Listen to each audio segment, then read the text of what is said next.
mbokk yi ñu ngi leen di nuyu amaan nañ mbégte lool dikkaat yéen ci xibaaru météo yi di tàmbale ci artu bi nga xam mi ngi ci géej gi gannax boo xam ni mën naa dem ba ci ñetti mètre diggante Ndakaaru ba Ndar ba di mètre ak ñaari mètre ak genn wàll ci diggante Ndakaaru ba Casamance kooku gannax boobu war naa tàmbali ajjuma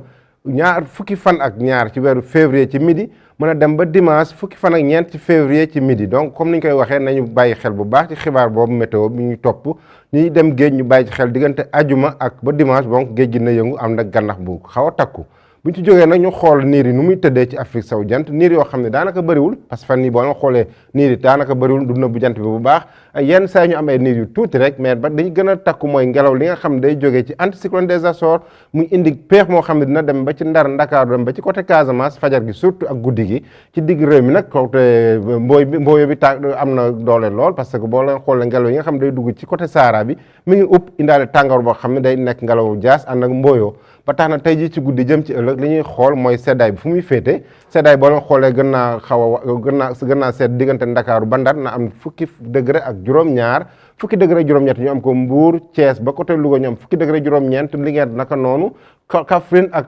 Kolda fukki degré juróom-ñeent li ci des lépp ñaar fukki degré lu tegal la ñuy am fu mel ni Sédhiou am ñaar fukki degré Ziguinchor am ñaar fukki degré benn ñaar fukki degré ñaar ñu am ko Kaolack foofu sax mooy gën a tàng ci guddi gi moom ak Tambacounda ak Kédougou li ci des lépp ñaar fukki degré benn la ñu am Fatick am ko Diourbel am ko ca kaw diggante Matam ba côté Bakel ak pareen saa ñu am ay niir yoo xam ne dina nëbb weer bi par ci guddi gi bu ñu demee ba ci bëccëg nag ñu xool tàngoor bi muy tëddee daanaka Ndakaaru dina féex parce que ñaar fukki degré juróom dong lay am juróom-ñetti degré mooy yokk diggante guddi gi ak bëccëg gi mais boo leen xoolee ci suuf fii yépp maanaam tàngoor lañ fay am maanaam li ñu am ci guddi gi daanaka day ful ni ñaar parce que bu ñu amee ñaar fukki degré benn wala ñaar fukki degré ci fajar gi guddi gi bëccëg bi na am ba ci ñeent fukki degré lu mel ni Ziguinchor lu mel ni Kolda fii nag moom mooy jël raw gàddu gi fu mel ni Kaffrine moo am ñeent fukki degré ak ñaar foofu dina tàng lool ci bëccëg bi ñeent fukki degré benn ñu am ko diggante Sédhiou ak Kolda ñeent fukki degré ñaar tam ñu am ko Kédougou ñeent fukki degré ñu am ko Tambacounda Bakel jant bi dina fenk lool mais am fanweer degré juróom-ñeent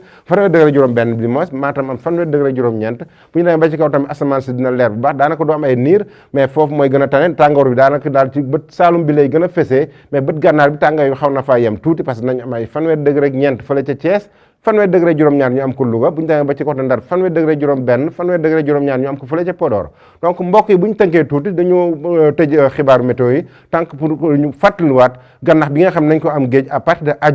ajuma ba ca dimanche donc nañ ko aatuwaat nappkat yi ak ñi nga xam ne jëm géej ci situation boobu nañ ko topp bu baax ak yéen donc loolu la ñu amoon di leen jox dig daje ba suba ak jàmm wasalaam